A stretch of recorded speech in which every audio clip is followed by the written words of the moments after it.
Bienvenue à toutes et à tous. Aujourd'hui, nous vivons dans un monde en constante mutation. Ce qui semblait stable hier est remis en question aujourd'hui et l'avenir paraît à la fois prometteur mais surtout incertain.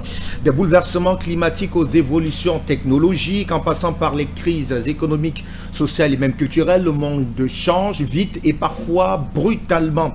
Transformation globale hier, aujourd'hui et demain. Quelle lecture peut-on en faire ce soir? En tout cas, nous vous invitons à prendre du recul et à interroger le passé, mais surtout à décréter le présent et à entrevoir les pistes pour demain. Alors, comment comprendre cette transformation globale? Quelles sont les ruptures? Quelles en sont justement les continuités? Et surtout, quelles responsabilités et quelles opportunités pour nos citoyens du monde? Restez avec nous. Nos invités vont nous aider à penser ce grand moment planétaire avec lucidité, mais surtout avec espoir. Production rappel bien entendu proposée par nos amis de Globos en partenariat avec Pan-African Media TV. On retrouve nos invités juste après cette transition.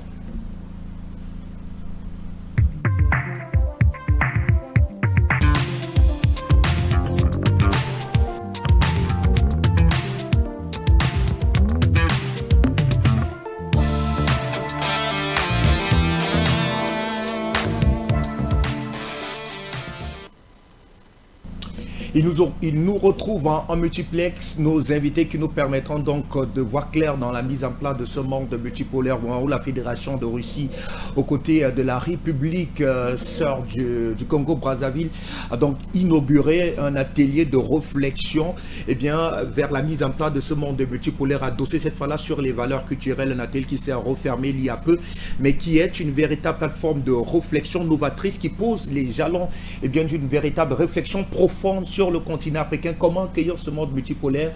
Comment y arriver en tenant compte notamment de tous les leviers nécessaires vers la mise en place d'un nouveau paradigme? C'est l'essence en tout cas de la réflexion qui s'ouvre à l'instant en télévision. Christelle Néant, vous êtes journaliste mais davantage rédactrice en chef adjointe d'International Reporter. Merci de nous retrouver avec depuis votre position stratégique dans le Donbass bien sûr. Bonsoir. Alors Christelle, rapidement, est-ce que pour nos téléspectateurs, on peut faire le point de la situation actuelle qui prévaut notamment dans le Donbass?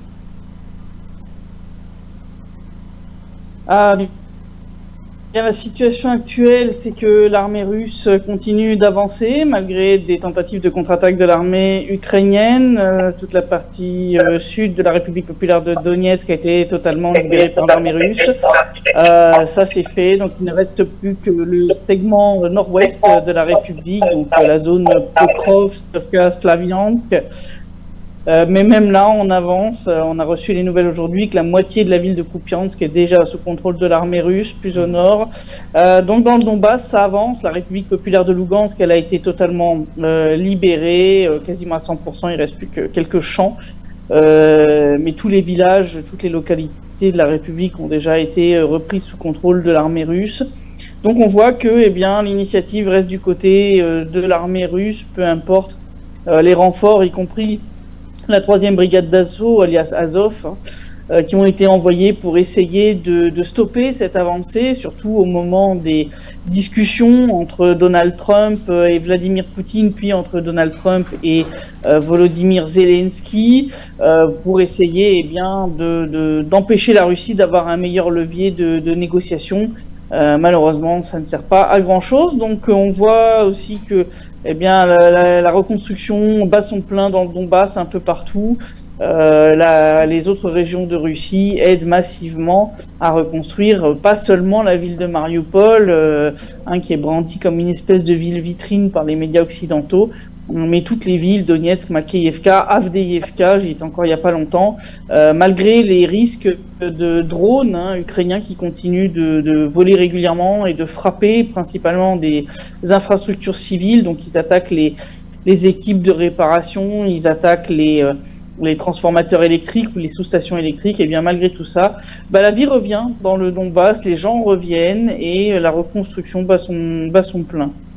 Merci à vous pour ce compte rendu fidèle du moins cet aperçu de la situation qui prévaut dans le Donbass, comme dans l'ensemble des oblasts qui ont donc décidé de reconnaître, se reconnaître désormais russes au moment où notamment les négociations ont pignon sur rue. Vont-elles, parlant de ces négociations, aboutir à un cessez-le-feu permanent? En tout cas, c'est une autre paire de manches. On retrouve nos amis, professeur Nyama Célestin. Vous êtes à nos côtés depuis le Congo-Brazzaville. Merci de nous retrouver, prof. Bienvenue. Merci. Je rappelle que vous êtes maître de conférence à l'université Marien Gouabi. À vos côtés également notre professeur Franck Langa. Il est également professeur à l'université Marien Gouabi du côté de Congo-Brazzaville. Professeur, merci également de nous retrouver au cœur de cette réflexion en télévision. Merci. Allez, messieurs, place donc au débat, mais surtout aux échanges. Je démarre rapidement avec vous, professeur Franck Langa. Eh bien, on l'a dit à l'entame de cette émission, la Fédération de Russie, aux côtés notamment portée par l'ambassadeur de la Fédération de Russie du côté du Congo, Brazzaville, a récemment animé, eh bien, du côté de Brazza, un atelier qui a porté notamment sur la transformation globale du monde, passant notamment par le contexte, convoquant le contexte actuel, les réalités d'hier, mais surtout en tentant de se projeter vers l'avenir, une plateforme de réflexion qui voudrait donc clairement concilier l'Afrique avec notamment sa culture, mais également avec l'effet historique antérieur à l'effet donc de mieux entrevoir ce monde multipolaire qui frappe notamment à toutes les portes, qu'elles soient africaines, continentales ou américaines, même nord-américaines. Quelle lecture peut-on faire d'entrée, professeur Langa, autour de cette démarche de la Fédération de Russie, et bien adossée notamment sur la vision portée par le professeur, par le président Denis Sassou Nguesso du Congo-Brazzaville? Je vous remercie. Dans un premier temps, nous avons des sentiments de satisfaction à l'égard de la Fédération de Russie, d'avoir vraiment pris cette initiative envers notre nation qui est le Congo, et puis qui a quand même une grande histoire avec la Russie en termes de formation au niveau des universités, au niveau aussi à l'époque des cadres moyens qui partaient se faire former en Russie. Et vu cette ampleur, nous ne pouvons que nous en réjouir. Et ça va droit dans nos cœurs parce que le même jour, j'y étais, j'étais parmi les participants. Nous étions vraiment ravis de voir qu'il y a eu une manière de retracer cette histoire au niveau de notre nation et au niveau de la Fédération de la Russie. Pourquoi pas au niveau aussi international et africain. Alors, je reste avec vous, professeur Langa. Vous avez préparé effectivement à ces travaux. Quel est, de votre point de vue, le fait saillant? Vous avez tenté de revenir, en tout cas, autour de cet héritage commun entre le Congo-Brazzaville et la Fédération de Russie. On a tenté de repasser ces longues années de coopération, bien avant des années d'indépendance, comme ça a été le cas pour beaucoup d'autres pays. Mais davantage avec votre pays qui a donc eu le mérite, en tout cas, de pouvoir s'ouvrir à ce monde multipolaire beaucoup plus tôt, en diversifiant notamment ses partenaires, la Fédération de Russie, qui reste incontestablement aujourd'hui comme étant l'un des partenaires, on va dire, assez majeurs du Congo-Brazzaville. Alors, quand on revisite, bien entendu, vous êtes un universitaire, ce parcours historique, mais davantage ces dernières années de coopération entre le Congo-Brazzaville et la Fédération de Russie, qu'est-ce qu'on se dit au sein des milieux universitaires? Qu'est-ce qui est retenu comme message de fond, comme substance moelle pour les générations présentes? Mais pour les générations présentes, nous pouvons dire que cette coopération va toujours bon train parce que c'est pas, nous n'avons pas coupé les ponts avec la Fédération de Russie parce que les cadres congolais se font toujours former au niveau de la Russie. Donc la coopération est continuelle. Donc nous sommes toujours ravis. Et pour la nouvelle génération, puisque même cette nouvelle génération bénéficie des retombées de cette coopération. Parce que les cadres qui ont été formés en Russie sont ici à Brazzaville et continuent de former aussi au niveau de nos universités.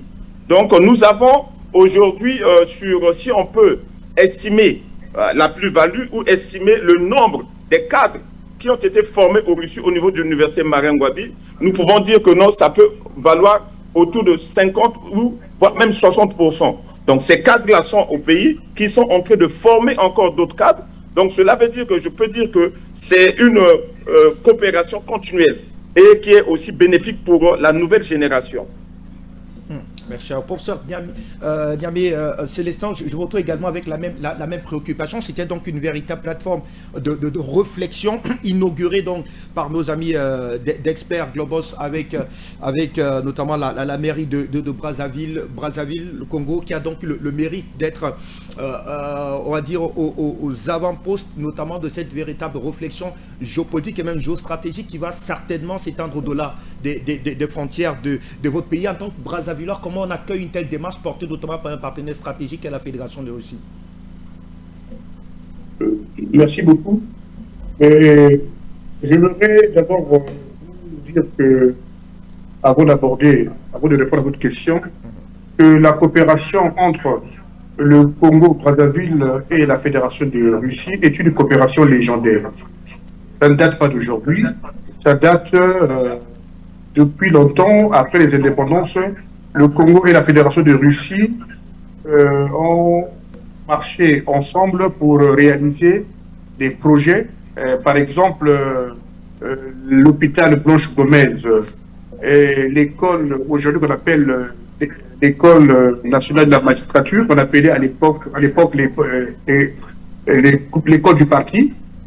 Donc ça veut dire que la Russie et le Congo-Brazzaville sont deux républiques sœurs qui marchent toujours ensemble et qui ne laissent personne au bord de la route.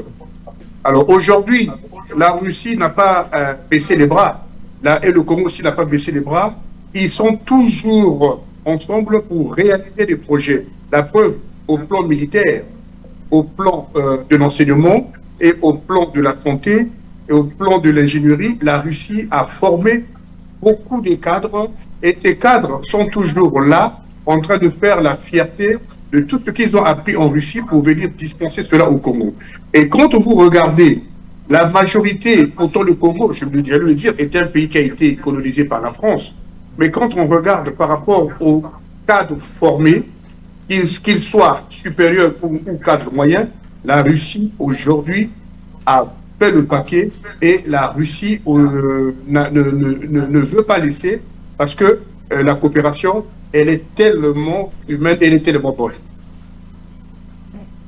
Pour ça, Niama, je reste avec vous. Vous avez bien fait de passer au peigne feu, en tout cas, on va dire, les retombées de cette coopération. Vous tentez de nous faire comprendre qu'effectivement, l'atelier qui s'est tenu le 30 août dernier s'inscrit dans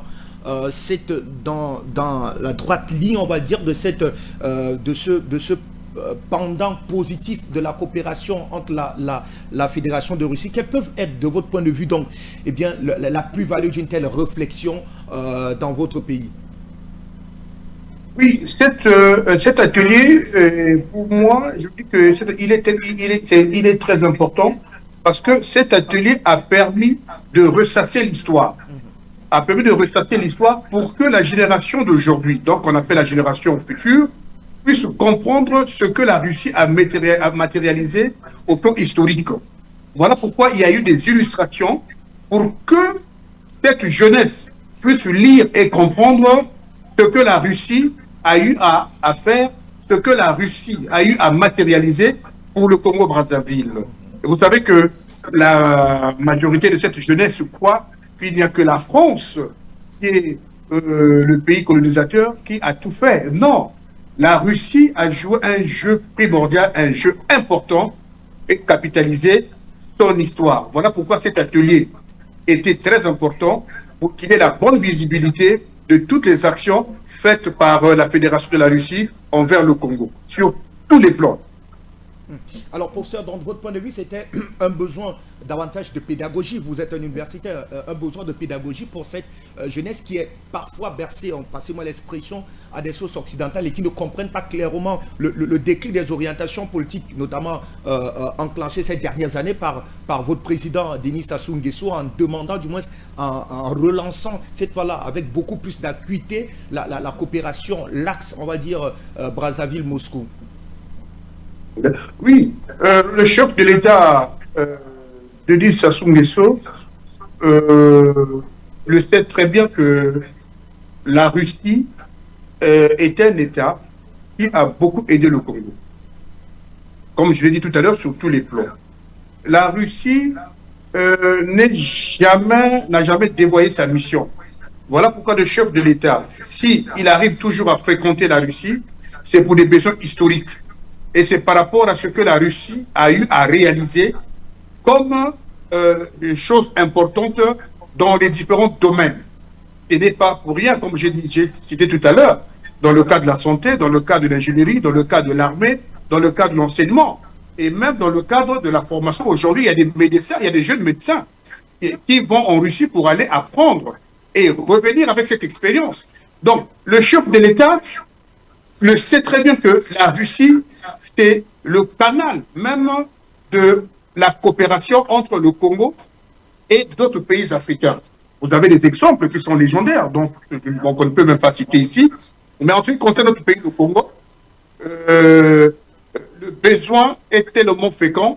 Voilà pourquoi le chef de l'État, par rapport à ce qui s'est passé avant, ne peut pas laisser la coopération entre le Congo et la Fédération de la Russie. Parce que il est reconnaissant de tout ce que la Russie a eu à faire. Voilà pourquoi cette coopération, elle est permanente et elle est quotidienne. Pour ce premier jet, Arnaud Desvallées, vous êtes avocat international, mais surtout consultant politique. On est très heureux de vous accueillir sur ce plateau du Globos. Merci d'être la bienvenue. Merci à vous. J'espère avoir une discussion de qualité. Merci à vous. Et très rapidement, votre première grille de lecture autour de ce fait d'actualité. Le monde actuel, lui, traverse des bouleversements assez majeurs et on a l'impression que les dynamiques de changement sont de plus en plus pressants et incessants.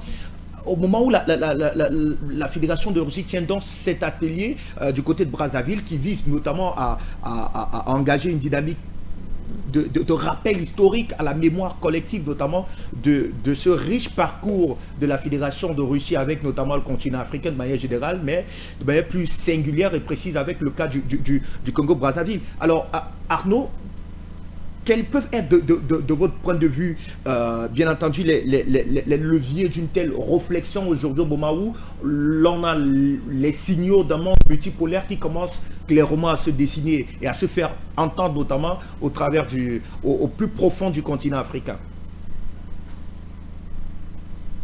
Oui, ben vous l'avez mentionné, c'est le mot-clé, hein, multipolarité. De toute évidence, il se passe beaucoup de choses en Afrique depuis quelques temps maintenant, avec l'émergence de manière concrète du mouvement panafricain au travers de l'AES.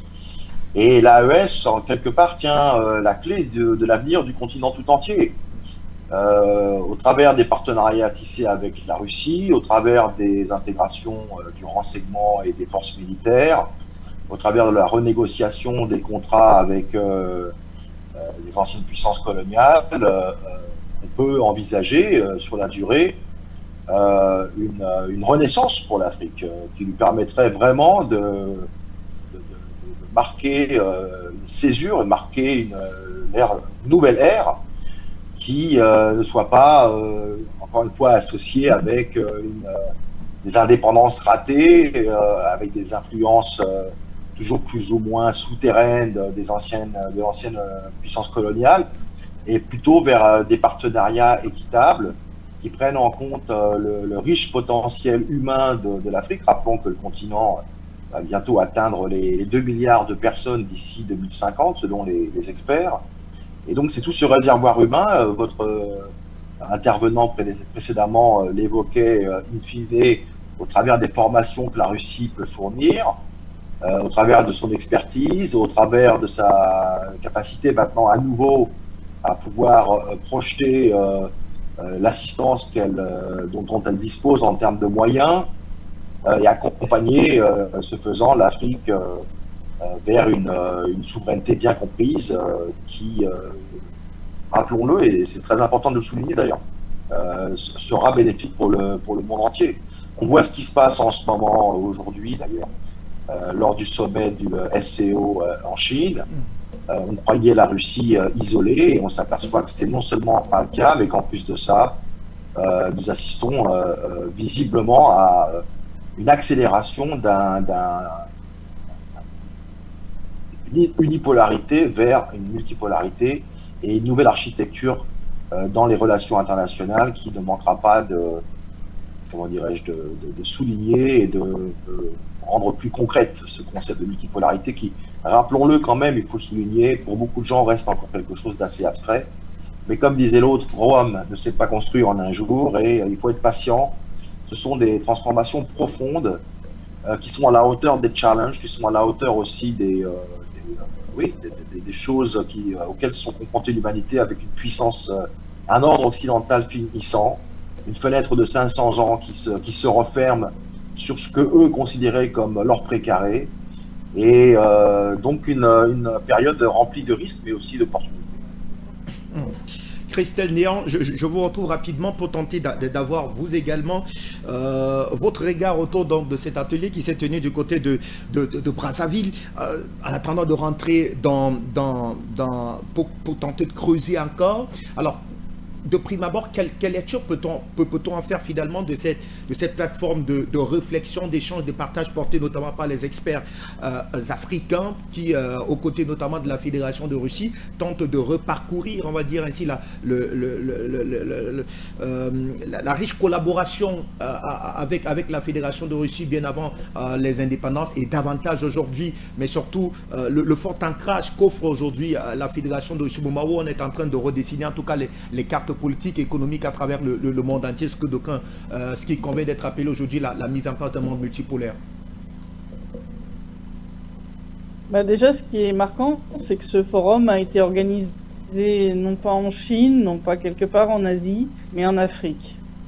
Je trouve ça extrêmement marquant à l'heure où justement a lieu ce sommet de l'organisation de coopération de Shanghai en Chine, où beaucoup effectivement focalisent sur la relation que la Russie qu'elle a avec la Corée du Nord, là les discussions avec la Mongolie, la construction de Force de Sibérie 2 donc qui se dessine.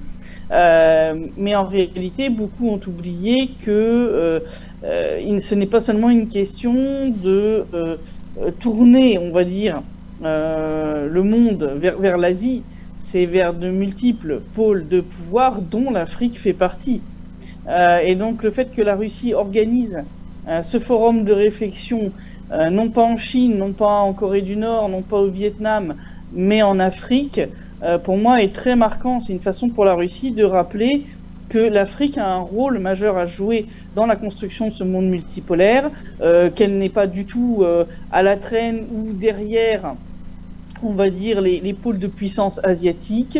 Et je trouve ça très important qu'elle soit ainsi inclue dans tout ce projet et de rappeler que voilà, le monde multipolaire, c'est pas seulement l'Eurasie, c'est l'Afrique, ça va être l'Amérique du Sud, c'est tout le Sud global.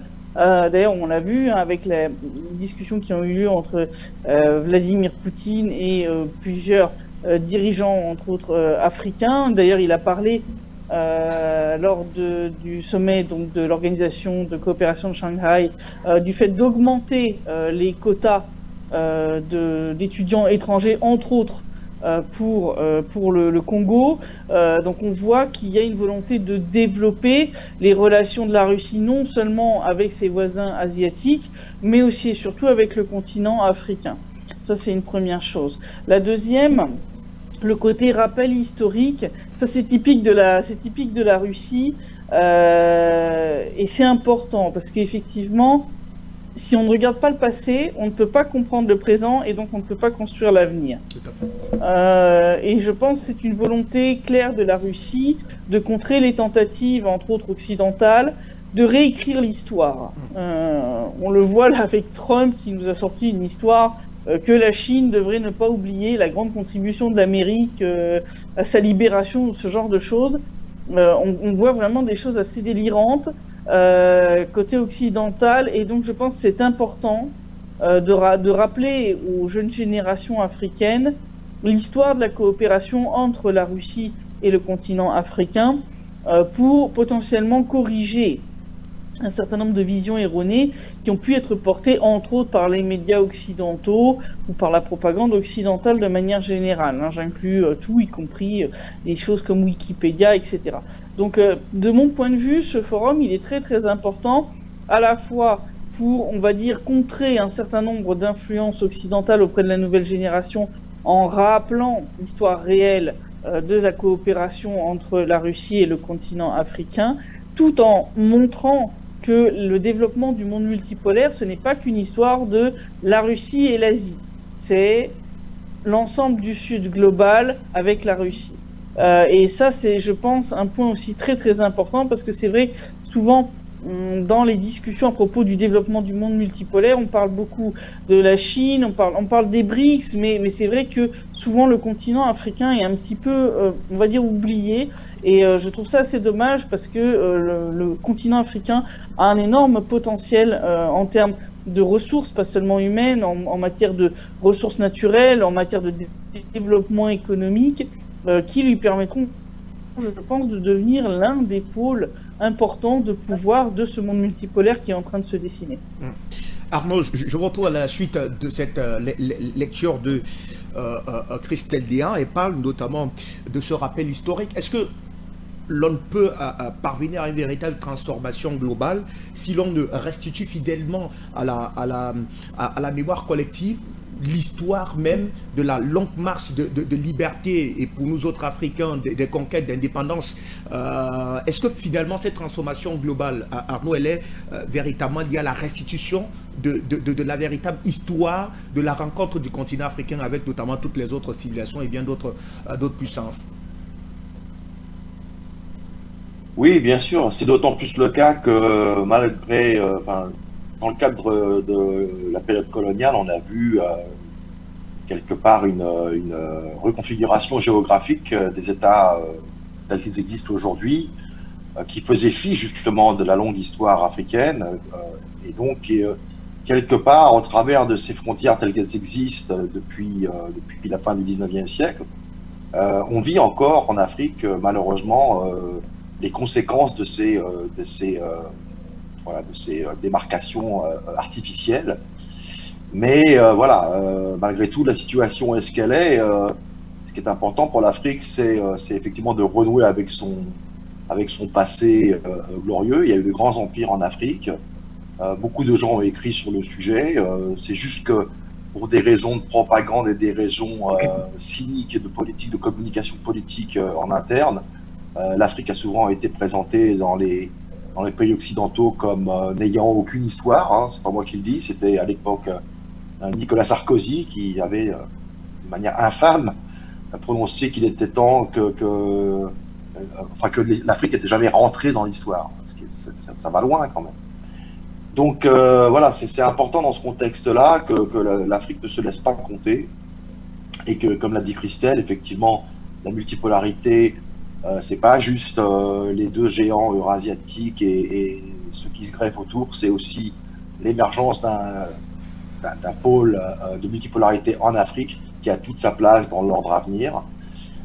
Et partant de là, il faut que l'Afrique, l'homme de la rue en Afrique comprenne qu'à son niveau, il joue un rôle fondamental. Il faut qu'il se dirige vers l'avenir. Et je mettrais en garde contre ça, surtout, c'est essayer d'évacuer ces politiques, ces discours larmoyants sur les demandes de réparation. Je sais que c'est quelque chose qui est très sensible, mais je pense que l'Afrique a suffisamment de travail devant elle que d'essayer de perdre son temps et son énergie à obtenir une forme de compensation, de réparation ou même d'excuse de la part de l'ancienne puissance coloniale. On voit exactement où ces genres de stratégies, de tactiques ont mené récemment entre Paris et certaines des capitales du continent africain. Et je pense que c'est une démarche contre-productive.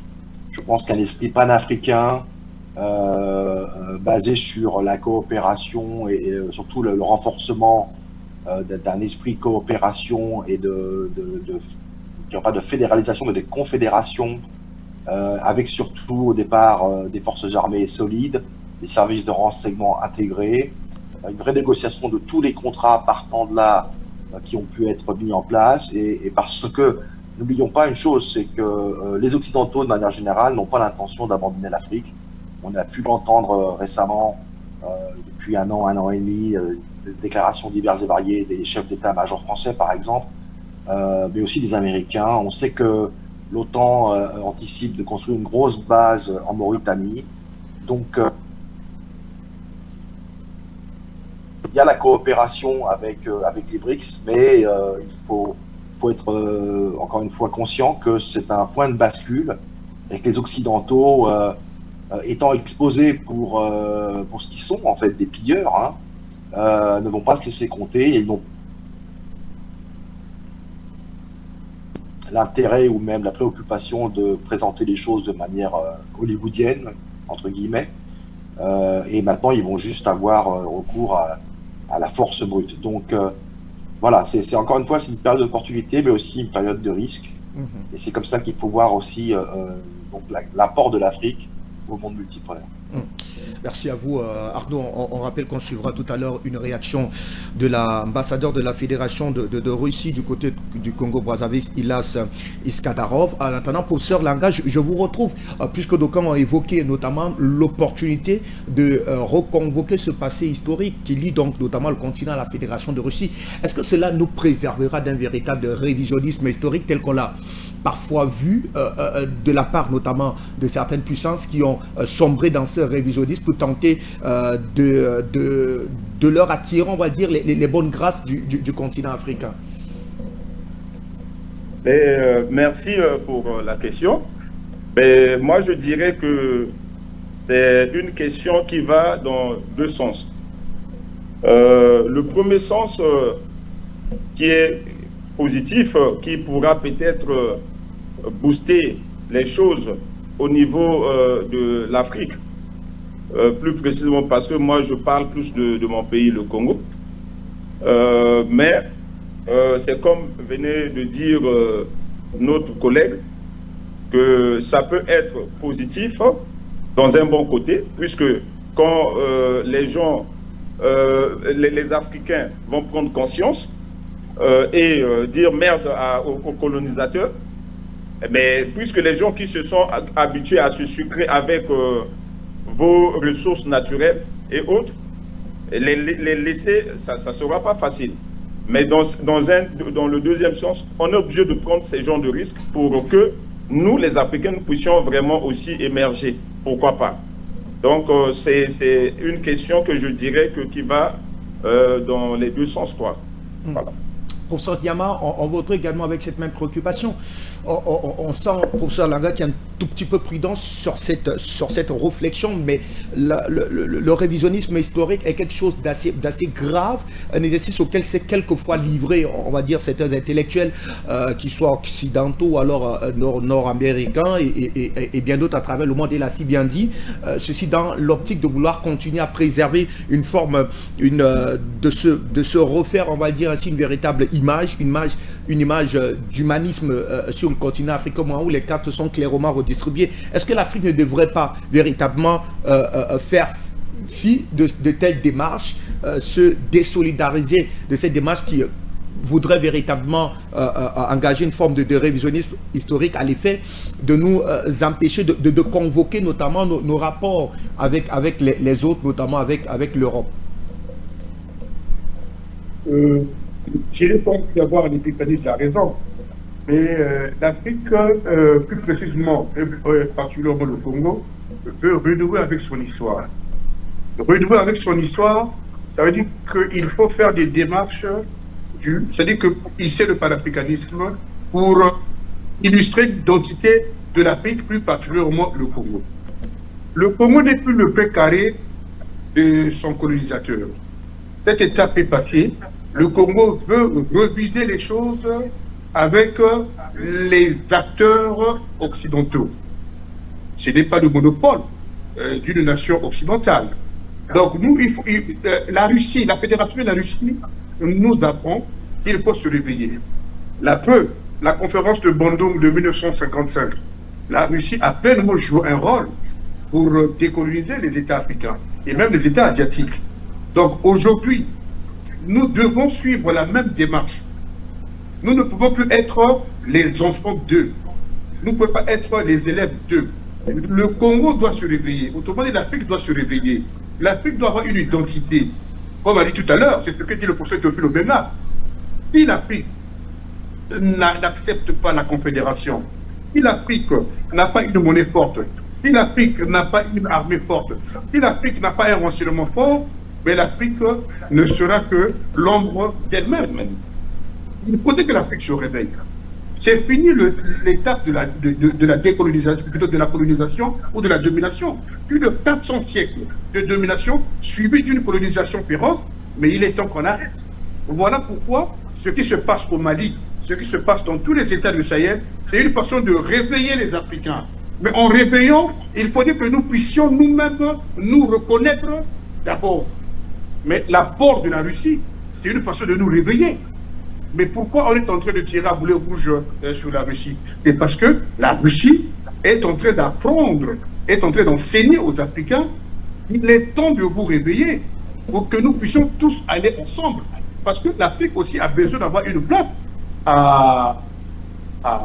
j'allais dire, parmi les États qui ont les droits de veto à l'ONU. Il faudrait que l'Afrique puisse retrouver au moins une place pour que nous puissions tous avoir ce qu'on appelle la décision et l'équilibre de la terreur.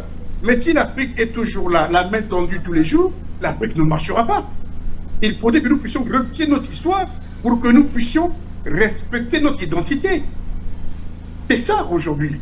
Donc cet atelier qui s'est passé à Brazzaville, c'est une façon de réveiller les Africains, de révisiter notre histoire pour que nous puissions tous aller de l'avant. Merci à vous, professeur. André Chanlot m'a fait savoir que vous êtes avec nous en ligne au téléphone. Vous êtes géopoliticien, mais surtout écrivain, président de le collectif France-Russie. Est-ce qu'il est avec nous au téléphone, André Chanlot? Pas encore, me fait-on savoir. On va donc convoquer cet extrait de l'ambassadeur de la Fédération de Russie du côté de la République du Congo-Brazzaville, son Excellence Ilas Iskandarov, qui est revenu effectivement autour de ce forum qui s'est refermé le 30 août dernier du côté du Congo-Brazzaville. Juste après, on retrouvera bien sûr nos invités. Des personnes libres à penser qui promeuvent un programme constructif en période de transformation, cherche des solutions durables aux problèmes aigus pour la transition vers un ordre mondial juste. Le monde mondial subit de graves changements. Ils se produisent sous nos yeux. Les changements absolument nouveaux. Les conflits régionaux, les crises économiques, l'instabilité politique s'accompagne d'une restructuration fondamentale de l'ensemble de l'architecture des relations internationales. En outre, de nombreux pôles traditionnels de la politique, de l'économie et de la culture cessent d'exister en tant qu'union souveraine et indépendante. En d'autres termes, le modèle des relations mondiales formé après la Seconde Guerre mondiale n'existe plus. À lui succèdent de nouveaux centres de pouvoir. Parmi eux, et nous en Russie en sommes convaincus, l'Afrique avec son rôle primordial à jouer. L'exposition que nous inaugurons aujourd'hui montre la formation d'une nouvelle configuration des relations internationales comme le résultat d'une chaîne de bouleversements locaux et globaux. Pour moi, il est très important que l'exposition poursuive l'idée de l'obscurité à la lumière, car elle souligne la pertinence de la force spirituelle, des valeurs traditionnelles en période de turbulence. Lorsqu'elles sont bafouées, il suffit de se rappeler à cette heure-là les cérémonies d'ouverture de certains Jeux olympiques, du rôle de vrai leader dans l'histoire. Et ce qui est le plus important, elle renforce la confiance dans l'évolution favorable des événements en cours. Alors soyons-nous tous à la côté positif des processus en cours. Merci pour votre attention. Allez, merci à la réalisation pour cet extrait de l'ambassadeur de la Fédération de Russie du côté du Congo, son Excellence Ilas Iskandarov. On fait savoir que André Chanlu nous a retrouvés. Bienvenue à vous, très cher monsieur. Ouvrez votre micro, André. Est-ce que vous nous recevez?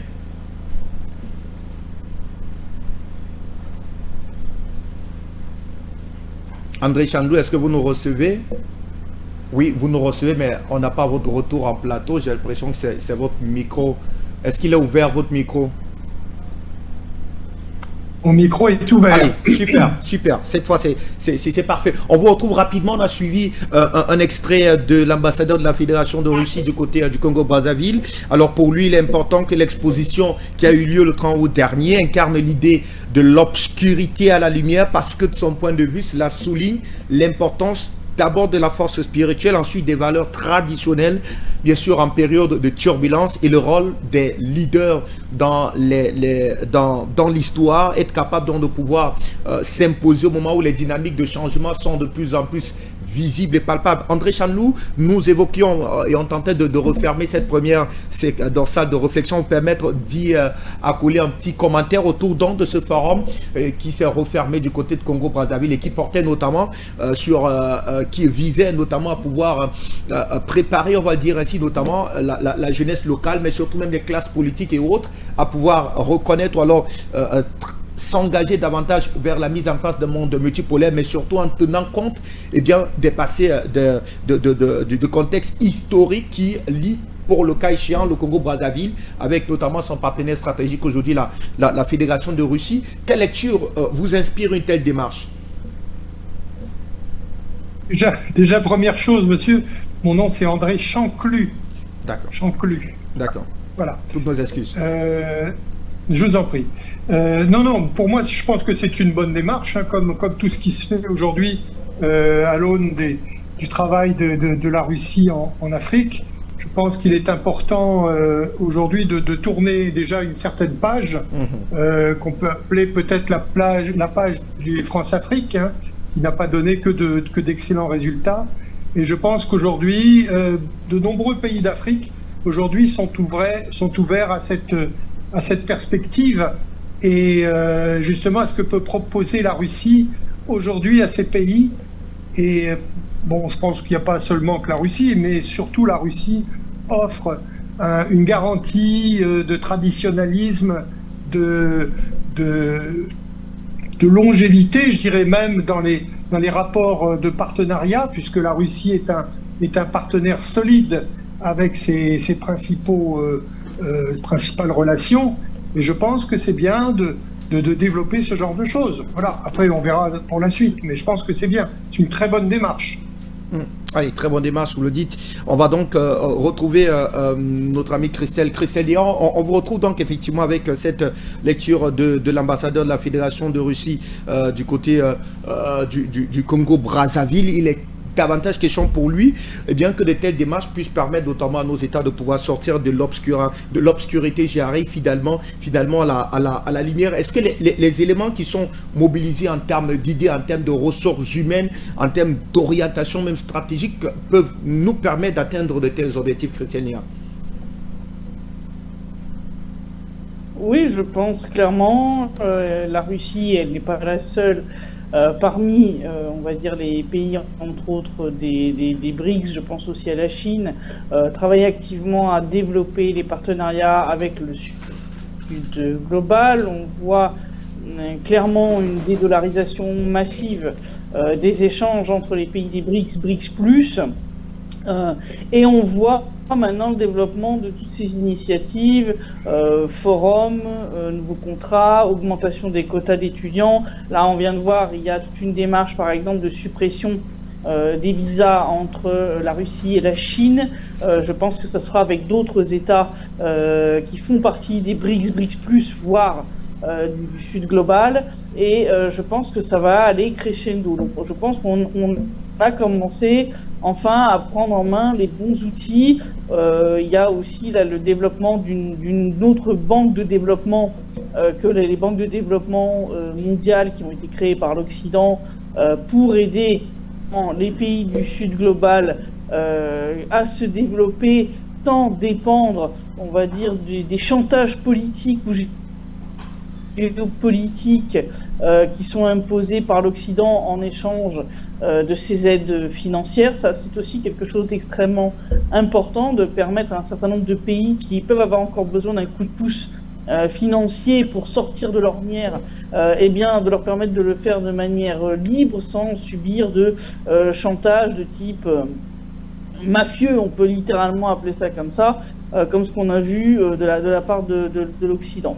Donc je pense que les outils qui sont actuellement à disposition sont les bons, qu'il faut continuer à les développer. Je pense qu'il faut continuer à développer, augmenter le nombre de ces initiatives qui sont pas seulement économiques, pas seulement militaires, mais aussi culturelles, de ces forums, de ces on va dire conférences entre les différents pays de ce monde multipolaire qui se dessine, et je pense qu'il faut vraiment développer tout l'aspect culturel et humain, pas seulement voilà, envoyer des étudiants, mais je pense qu'il y a beaucoup à faire en matière d'échanges culturels pour permettre justement eh bien, de tisser des liens extrêmement forts entre des gouvernements, mais des liens forts entre les peuples. Merci à vous. André Chaclus, je vous retrouve avec cette chute de Christelle Niant. Et la question, elle est celle de savoir pourquoi la Fédération de Russie met un point d'honneur, notamment autour d'une coopération culturelle entre les États africains et cette dernière. On l'a récemment vu, d'aucuns l'ont convoqué d'ailleurs dans le cadre de ces échanges, le sommet de l'organisation de l'OSCE qui s'est récemment refermé. On a vu que eh bien, l'ensemble de ces pays ont décidé de trouver ou de mettre en place une véritable feuille de route culturelle. Alors, pourquoi la Russie, elle, de manière singulière, décide véritablement aujourd'hui de pouvoir harmoniser sa feuille de route culturelle avec ses partenaires africains? Ben, je dirais qu'aujourd'hui, il y a plusieurs raisons, bien évidemment. Mais bon, je tiens à signaler quand même une chose, et je le regrette, c'est qu'au cours de l'OSCE, il n'y avait pas de pays africains qui étaient présents. Et c'est bien dommage.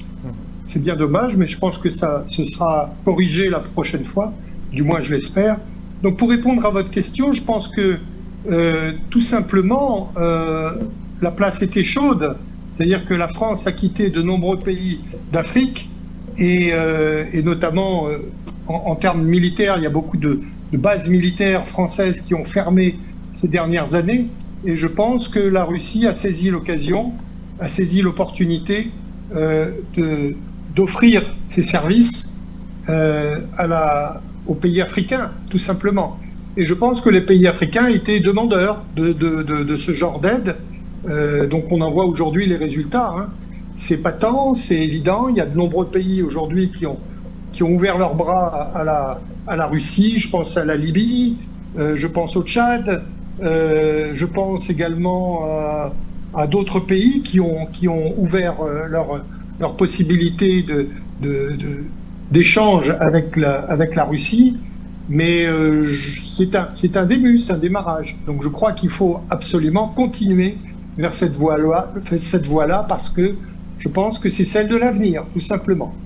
Arnaud, on vous retrouve également avec cette même préoccupation. Pourquoi décider aujourd'hui de pouvoir mettre en place une véritable feuille de route commune entre la Fédération de Russie et ses partenaires africains? Écoutez, comme le disait André Chaclus, je pense que c'est la nature a horreur du vide, et je pense qu'il est essentiel que l'Afrique et la Russie puissent non seulement multiplier leurs échanges, mais aussi créer la synergie nécessaire pour qu'il n'y ait pas de retour en arrière. Parce qu'encore une fois, rappelons-le, on peut penser que la bête est blessée, mais elle n'est jamais plus dangereuse que lorsqu'elle est dos au mur et acculée, et sur le point, pour le coup, de sortir de l'histoire. Et ça, c'est le cas de l'Europe actuellement, qui est ruinée, qui n'a pas de ressources à proprement dit, dont l'éducation de ces jeunes laisse à désirer, puisqu'elle a été remplacée par de l'idéologie. L'idéologie, d'ailleurs, qu'on a pu voir essayer d'être imposée sur certains pays africains au travers de visites diverses et variées de chefs d'État européens. Et on s'aperçoit que, partant de là, l'Europe n'est plus du tout ce qu'elle était. Elle n'a plus les moyens de ses ambitions, mais ça ne veut pas dire qu'elle va se laisser compter. On pense que les pays européens, enfin les gouvernements européens en tant que tels n'existent plus que sous la forme de coquilles vides. Mais derrière ces coquilles vides, il y a des intérêts transnationaux, des fonds d'investissement énormes, avec des surfaces financières qui leur permettent de faire la compétition avec plusieurs pays amalgamés. Et ces intérêts-là sont pluriséculaires, ils sont à l'origine de tentatives de déstabilisation ici et là en fonction de leurs intérêts bien compris. On peut penser que l'Afrique demeure plus que jamais au sommet de leur liste. Donc plus que jamais, cette coopération entre Moscou et tous les pays africains qui souhaiteraient approfondir cette relation bilatérale est essentielle pour éviter, encore une fois, un retour en arrière. On a coutume de dire que l'histoire ne se répète pas, elle bégaye, mais voilà, c'est quelque chose qu'il faut toujours garder à l'esprit, ne pas vivre dans le passé, ne pas avoir les yeux rivés sur le rétroviseur, mais toujours être conscient qu'on est encore une fois sur la crête. C'est une période de transition. André Chanclus l'a bien dit, beaucoup de travail demeure. Il faut rester humble, il faut travailler ensemble. Et comme l'un de vos intervenants l'a bien souligné, il faut privilégier dans un premier temps le développement des services de renseignement, des forces armées, et surtout éviter aussi que le fléau de la corruption entrave ces efforts de développement, parce que quelquefois on a toujours tendance à regarder un peu le danger qui existe ailleurs, mais le danger il existe aussi en interne. Et qu'il y a toujours des possibilités, des tentations vis-à-vis de certains groupements d'intérêts au sein des pays africains, de se servir avant de servir les autres. Donc prudence. C'est donc le maître mot. Alors, je retrouve professeur Franck Langa, et on va véritablement essayer de nous adosser effectivement sur notre thématique parlant de cette transformation globale, même si certains sons de cloche venus de l'Occident aujourd'hui ne souhaiteraient véritablement pas qu'un tel axe de réflexion soit posé. On est beaucoup plus dans une forme de réarticulation de la coopération Europe-Afrique. Pourtant, il est clair qu'il faille véritablement une transformation globale pour permettre aujourd'hui, bien entendu, que les pôles de décision soient multipliés à travers le monde afin de jouer notamment ces jeux d'équilibre pour avoir un monde beaucoup plus apaisé. Mais je voudrais tout d'abord, avant d'y entrer de fond en comble, Franck Langa, professeur, que l'on puisse la question essaie de savoir, est-ce que le contexte d'une véritable transformation s'il y a aujourd'hui, est-ce qu'il est urgent d'en parler clairement? Mais très respectueusement, je pense bien que c'est vraiment, elle est urgente actuellement au niveau de l'Afrique, parce que il nous faut vraiment avoir ce qu'on appelle par l'éveil. Si les populations africaines plutôt ne se lèvent pas pour qu'il y ait vraiment cet éveil, je pense bien que l'Afrique restera toujours dans l'obscurité. Donc pour parler à cela, il faudrait vraiment que cette transformation ait lieu, vraiment au niveau de l'Afrique.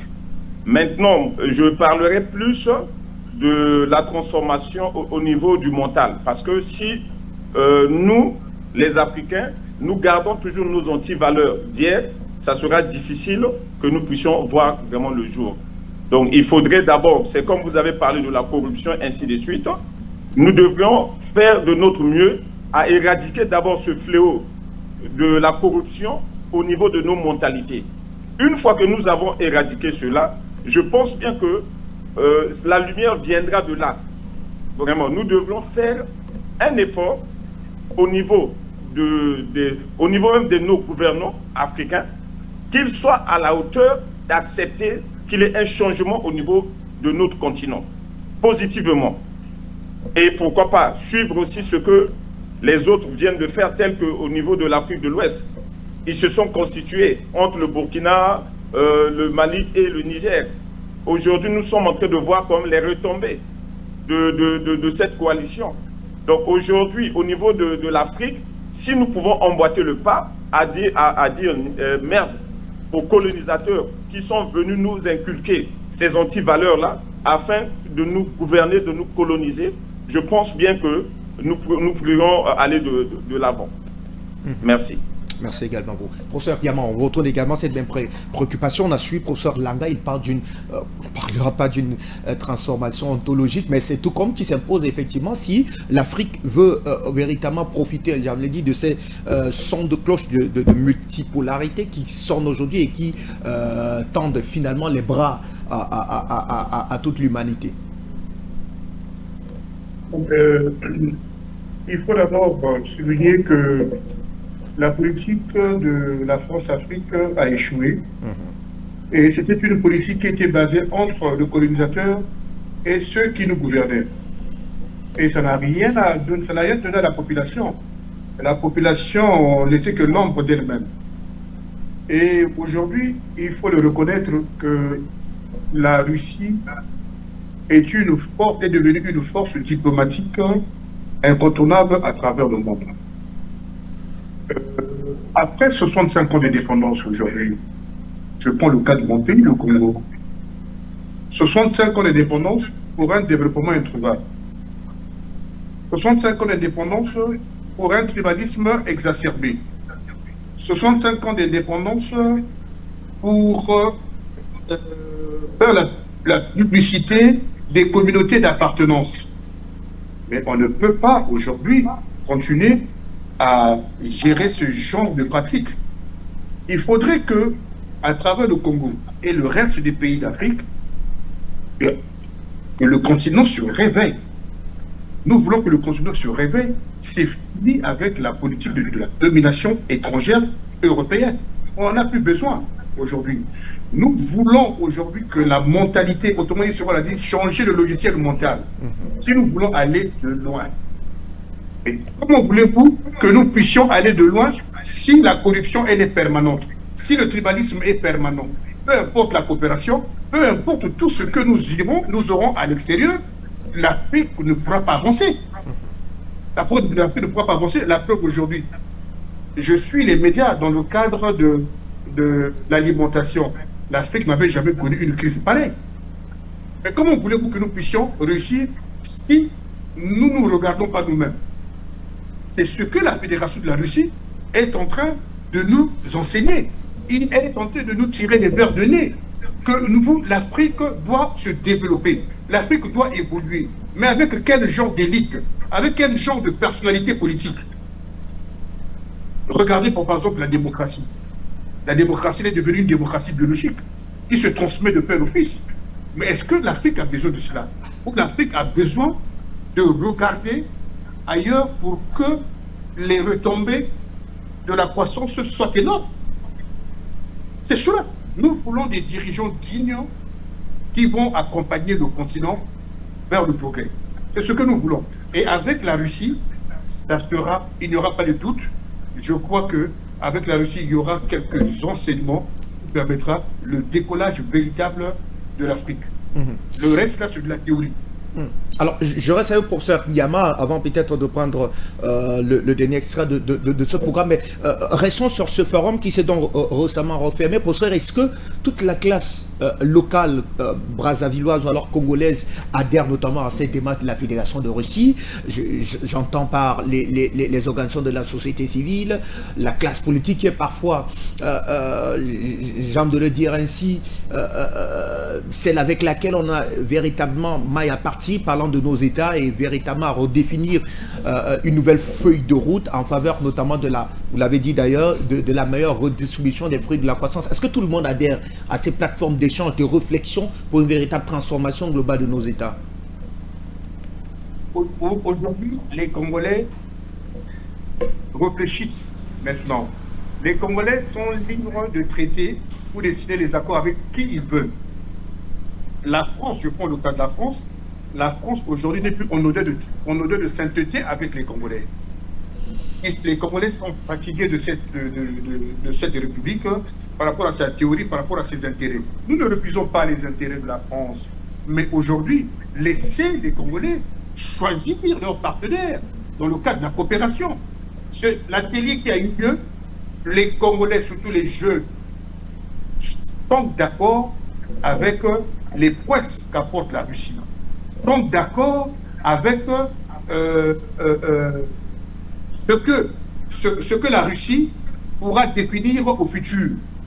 Parce que si vous interrogez 2 à 3 Congolais ou 5 Congolais, il y a 4 qui diront non à la France, mais oui à la Russie par rapport à ce qu'ils voient, à ce qui se dessine, à ce qui se matérialise, à ce qui se concrétise. Donc les Congolais sont déjà au pas avec la Russie. Et cet atelier, pour votre information, n'est qu'une ouverture, qui va emboîter le pas avec d'autres États africains. Et vous allez voir qu'au plan de la diplomatie, la Russie, autrement dit la Fédération de la Russie, avec sa politique et sa définition, pourra aujourd'hui conquérir certains territoires de l'Afrique afin que l'histoire qui nous avait échappé soit bien dite avec les Africains. Allez, merci à vous, professeur. Avant de retrouver, de continuer en tout cas cette réflexion en télévision, je vous propose de suivre un extrait d'André Gromov, fondateur du groupe GR, qui a d'ailleurs conclu la partie officielle, notamment de ce dernier forum qui s'est donc fermé le 30 août dernier du côté du Congo-Brazzaville. Suivons plutôt cet extrait. Aujourd'hui, on doit parler de l'avenir. Потому что будущее формируется сегодня. Puisque c'est aujourd'hui que l'avenir se forme. Но мы не должны забывать о прошлом. Mais on ne doit pas non plus oublier le passé. Сегодня для нас прошлое – это большой урок того, как было, и тех ошибок, которые мы совершили, и тех позитивных вещей, которые влияли на формирование сегодняшнего дня. On tire toujours des leçons de ce qui s'est passé par le passé. Des erreurs et de bonnes choses, donc pour en profiter à l'heure actuelle. И, безусловно, как сказал господин посол, очень важно, чтобы это формировалось на основе правильных ценностей, человеческих ценностей. Et comme l'a bien noté son Excellence, Monsieur l'Ambassadeur, il est très important que la base de tout cela soit de vraies valeurs humaines. А эти ценности формируют наши лидеры. Et ce sont nos leaders qui forment les dites valeurs. Бывают разные лидеры, но настоящий лидер – это тот, кто формирует не только вертикальную иерархию, но и глубоко погружен в низовую повестку. Les leaders peuvent être différents. Il y en a qui forment une hiérarchie à la verticale, mais ce qui représente le plus de valeur, ce sont ceux qui s'occupent de ceux qui sont en bas, qui forment l'ordre du jour du peuple. Да. Настоящий лидер – это тот, кто может принимать непопулярные решения, но тем не менее знает и чувствует, что народу действительно важно. Un vrai leader, c'est celui qui n'hésite pas à prendre des décisions qui ne seraient pas appréciées par le peuple, mais il sait déjà que ça fera du bien à tout le monde. Поэтому очень важно, чтобы в каждой стране было такое экспертное сообщество, которое насыщает смыслами ту повестку, которая присутствует и на высших государственных институтах. Donc, il apparaît très important que dans chaque pays, il y ait cette communauté d'experts qui remplissent du contenu l'ordre du jour de l'État. Особенно сейчас, когда мир находится в эпоху глобальных перемен. Surtout maintenant, quand le monde traverse des bouleversements globaux. Каждый из нас имеет право быть таким экспертом. Каждый из нас должен участвовать в общественной жизни. Chacun de nous a droit à être un tel expert. Chacun doit participer à la vie publique. Потому что прошлое сформировано нашими предками. Vu que le passé a été formé par nos ancêtres. И мы должны иметь долг и честь по достоинству это прошлое превратить в светлое будущее. Et c'est notre honneur et notre devoir de transformer ce glorieux passé en un avenir radieux.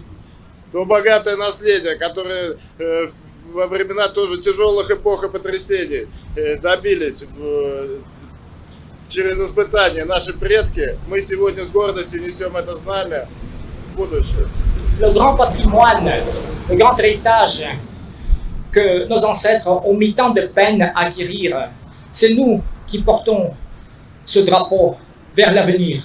И с развитием современных технологий каждый из нас несет ответственность за это. Каждый из нас может быть лидером мнений, каждый из нас может доносить мысли и формировать то единое информационное пространство, которое закладывает основы для будущей деятельности.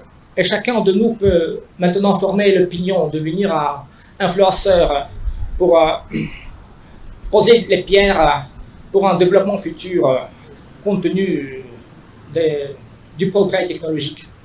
Поэтому для нас большая честь здесь присутствовать здесь, в прекрасном Браззавиле, на открытии этого мероприятия. И мы надеемся, что максимальное количество людей увидят эту выставку, подумают и примут участие во всех дальнейших наших мероприятиях. C'est un grand honneur pour nous d'organiser cette exposition et on espère tous qu'elle attirera beaucoup de monde, que chacun puisse venir ici voir comment ça se passe. Merci beaucoup. Merci beaucoup pour votre attention. Allez, belle attitude là de André Gromov. Alors, André Chanchclou, je vous retrouve. Oui, nous parlons donc de cette transformation globale. On a essayé d'évoquer un tout petit peu eh bien, l'antériorité de ces événements que nous vivons jusqu'ici. Et si on s'attardait donc au factuel aujourd'hui et tenter de décrire véritablement l'essence donc de ces processus de ces processus géopolitiques qui sont en cours sur le continent africain. Donc on évoque notamment la mise en place de cette confédération du côté de l'Afrique de l'Ouest, entendue par l'AES, mais là on est dans un cas typique, le cas du Congo Brazzaville, qui est également dans un processus de rupture, mais surtout de redistribution, on va dire, des cartes sur le plan local, mais également de réarmement moral, d'une forme même de réorientation politique et géopolitique. Est-ce que vous êtes un géopoliticien, comment décriviez-vous, André Chanchclou, eh bien, ces processus géopolitiques visibles aujourd'hui, et même ceux qui sont encore, on va dire, qui sont naissants, qui n'ont pas encore véritablement connu une forme d'éclosion comme le cas de l'ère saoudite, mais qui sont quand même des véritables perspectives vers la mise en place d'un monde multipolaire? Je pense qu'encore une fois, c'est dans le domaine de la réalité, c'est le pragmatisme qui aujourd'hui dirige un certain nombre de gouvernements africains de changer leur fusil d'épaule. Je pense qu'il est clair que nous sommes effectivement dans un monde de bouleversement. Ça, c'est clair. Pas besoin d'être géopoliticien pour l'affirmer, mais tout simplement, en tant qu'observateur, on peut voir qu'aujourd'hui, les lignes de fracture sont de plus en plus visibles entre l'Occident traditionnel, ce que j'appelle moi l'Occident atlantiste, et les autres pays du monde. Et aujourd'hui, cette fracture est visible en Afrique, parce que l'Afrique est un pays neuf, pays récent, relativement récent, par ses structures, par ses fondations, avec une richesse énergétique assez folle pour des pays qui se développent aujourd'hui. Or, bon, le conseil que je pourrais donner aux Africains aujourd'hui, c'est déjà de se gérer eux-mêmes, comme le disait un de vos intervenants, parce que je crois que c'est par là que passera la réussite du continent africain. Déjà, de prendre vos intérêts en main par vous-même. Déjà, de faire le ménage, comme le disait votre intervenant, par rapport à la corruption, par rapport à tout ce qu'on a pu voir et constater au niveau d'un certain nombre de gouvernements africains, et je crois que c'est important. Mais aussi, je crois qu'il est important que les gouvernements africains se dotent de conseillers qui ont justement ce recul suffisant pour ne pas s'impliquer comme pourrait l'être dans un camp ou dans un autre, mais d'avoir cette vision justement géopolitique de l'avenir qui se présente pour l'Afrique. Voilà. Je pense que ça, c'est important. Il faut que les Africains aient cette vision beaucoup plus large des choses et analysent ce qui va se passer demain pour leur continent dans leur ensemble. Parce que chaque pays a ses diversités, a ses spécificités. Et aujourd'hui, on voit qu'un certain nombre d'entre eux, effectivement, s'orientent vers la Russie. D'autres, je pense au Tchad, restent encore bien impliqués auprès de la France et des États-Unis. Djibouti aussi reste encore bien impliqué auprès des puissances atlantistes. André, il y a André, oui. Sur le cas du Tchad, on a vu quand même une véritable volonté de vouloir s'émanciper de la tutelle coloniale. La France là a récemment dénoncé les accords de défense avec Paris, ce qui n'est pas rien dans les dynamiques d'émancipation. Oui, mais il y a encore deux bases militaires, une américaine, une française, et une française au Tchad, toujours. Donc ne l'oublions pas. À partir du moment où il y a base militaire, ça signifie qu'il y a encore un pied dans la place. Ne l'oublions pas. Donc aujourd'hui, les pays africains sont confrontés à cette problématique.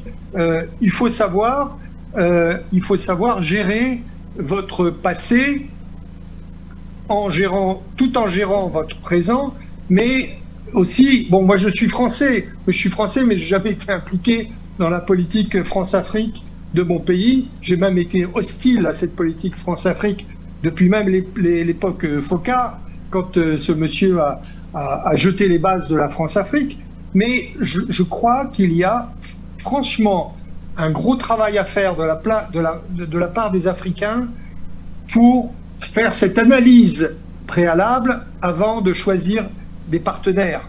Voyez, parce que je pense qu'il ne faut pas que l'Afrique retombe à nouveau dans les mêmes errements qu'elle a connus les années auparavant. Je crois que c'est important, ça.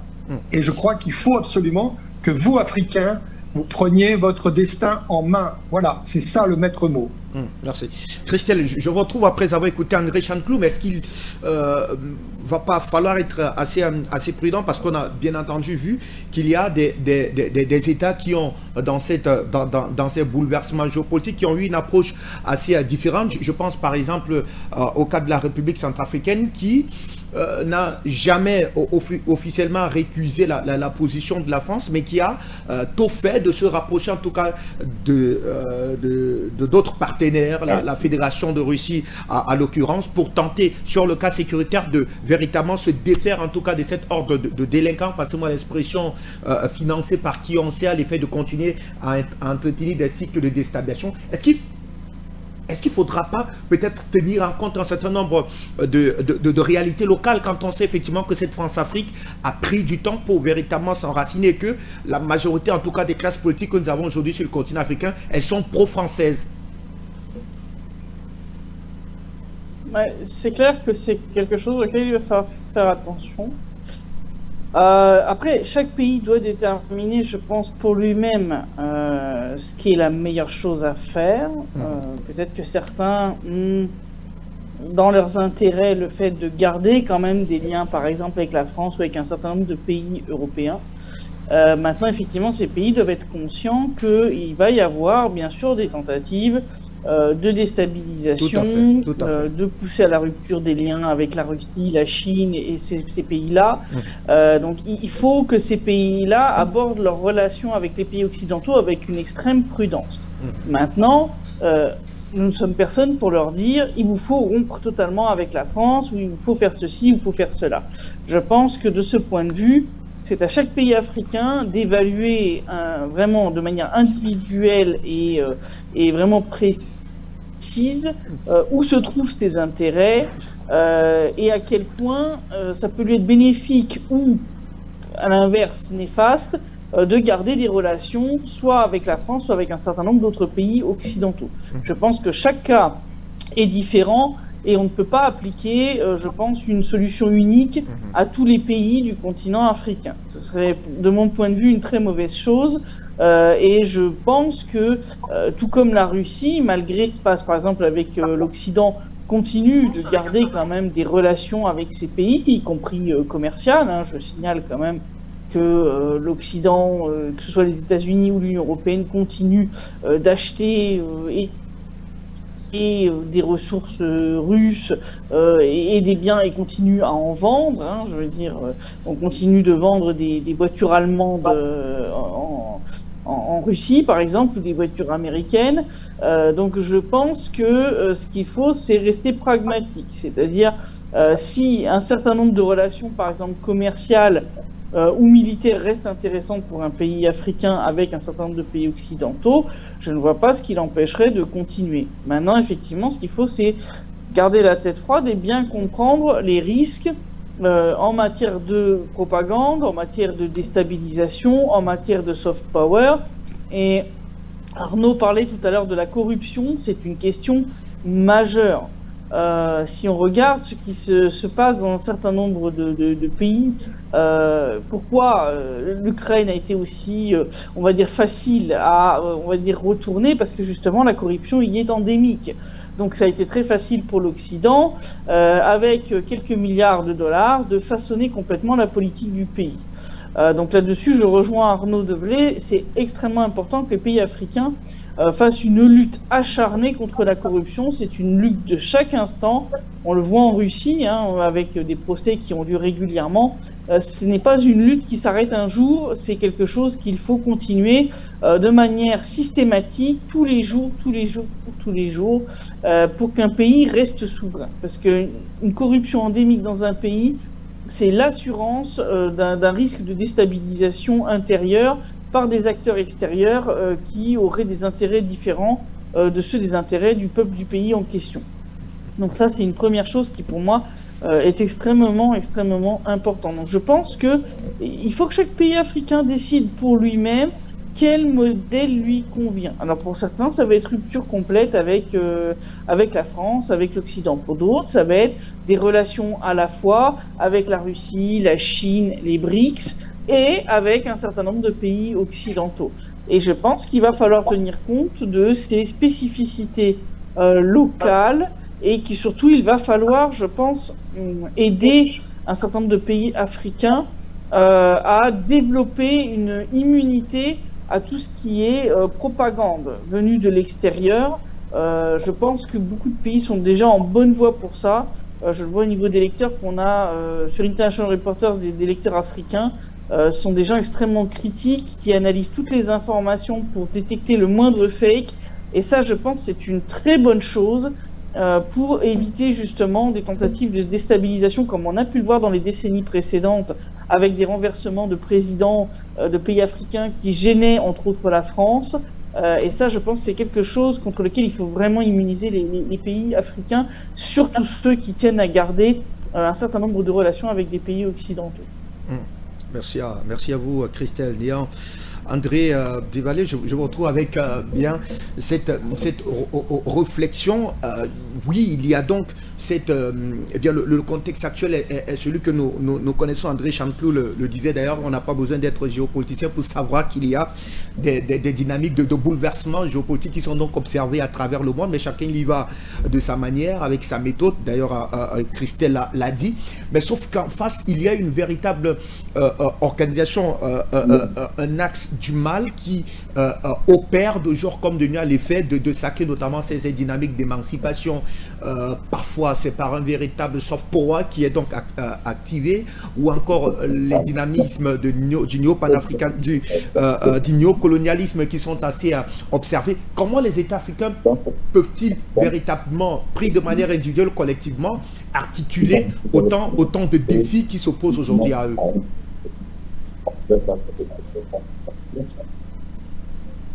Oui, écoutez, je dirais, en étant conscient que c'est une guerre hybride, hein, une guerre de 5e génération qui prévaut. Donc il s'agit bien sûr des fondamentaux, donc les renseignements et les forces militaires. S'assurer que, je ne vais pas utiliser le mot purge, mais enfin, il faut quand même de temps en temps regarder au-delà d'un certain grade militaire s'il n'y a pas des conflits d'intérêts, des formations à l'étranger, en quoi ça peut nuire au pays en question. Je dirais aussi qu'il faut probablement se pencher sur le système des loges, parce qu'on sait très bien que la France-Afrique, pour ne parler que d'elle, a été renforcée, conçue et renforcée au travers d'un système de loges qui coopte des gens, qui les initie, et qui fait que les affaires du pays sont gérées par des systèmes de cooptation. Et partant de là, c'est difficile d'imaginer que les intérêts du pays soient prioritaires quand il s'agit après d'un système hermétique auquel la population dans sa diversité n'a absolument aucun accès, que des décisions sont prises, adoptées en secret et validées par ensuite des parlements tampons, si je puis dire.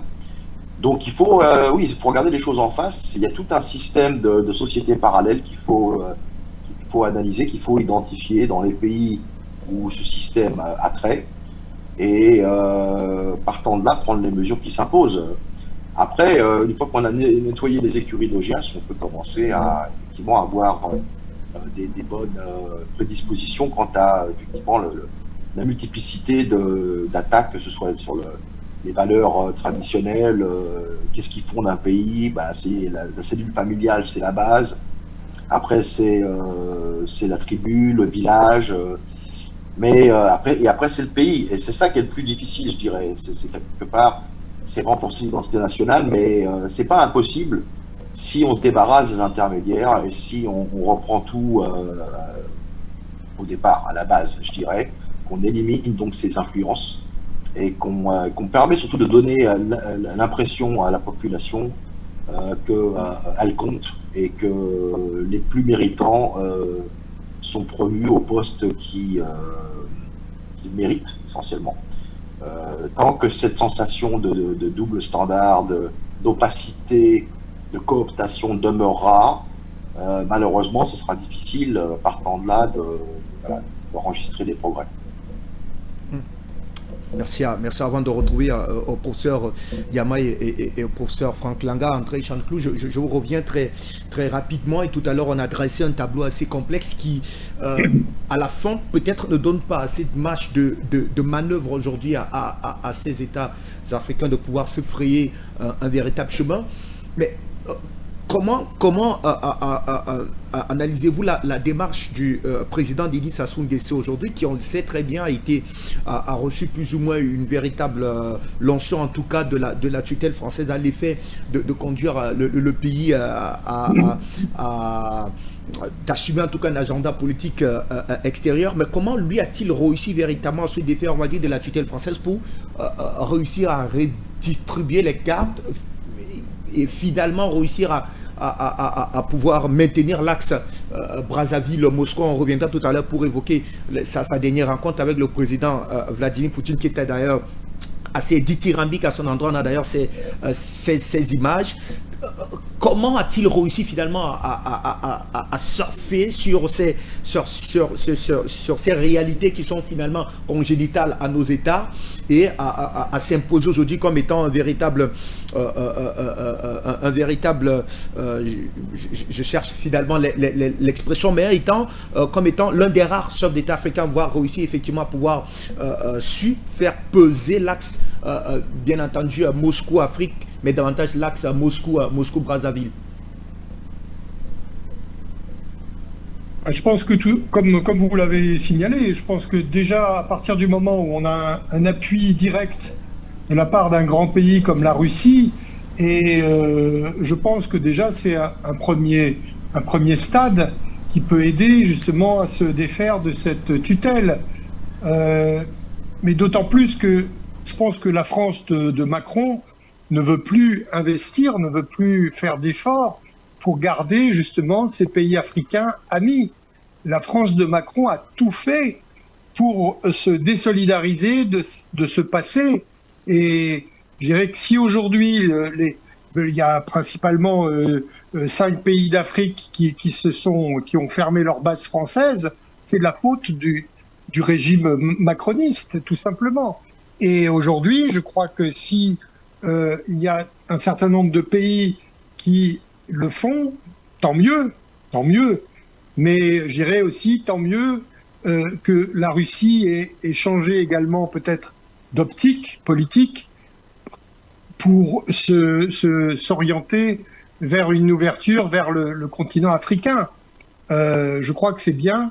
Tout ça est un constat, mais il ne se fera pas tout seul, comme le signalaient nos intervenants. Il y aura des actions basses, des opérations des services secrets français ou américains pour essayer de contrarier cette volonté que pourront avoir les régimes africains à se désolidariser de ce passé. Mais je crois qu'on est dans une bonne logique, dans une bonne voie. Et à partir du moment où la politique russe sera claire et nette pour aider directement les pays africains, eh bien, je crois que le grand pas sera franchi. Je vous retrouve donc avec cette même préoccupation lors de ces entretiens avec le président Denis Sassou Nguesso. C'était à Pékin, du côté de la Chine. Le président russe Vladimir Poutine avait salué à son temps la République du Congo comme un ami et j'arrive partenaire fiable, mais surtout à éprouver. Je rappelle que la rencontre, elle est d'ailleurs récente. Il a déclaré que la coopération avec le Congo était une priorité de la politique africaine de Moscou et s'est engagé à élargir les possibilités d'études en Russie pour les étudiants congolais. Beaucoup d'entre vous avaient d'ailleurs évoqué cette réalité.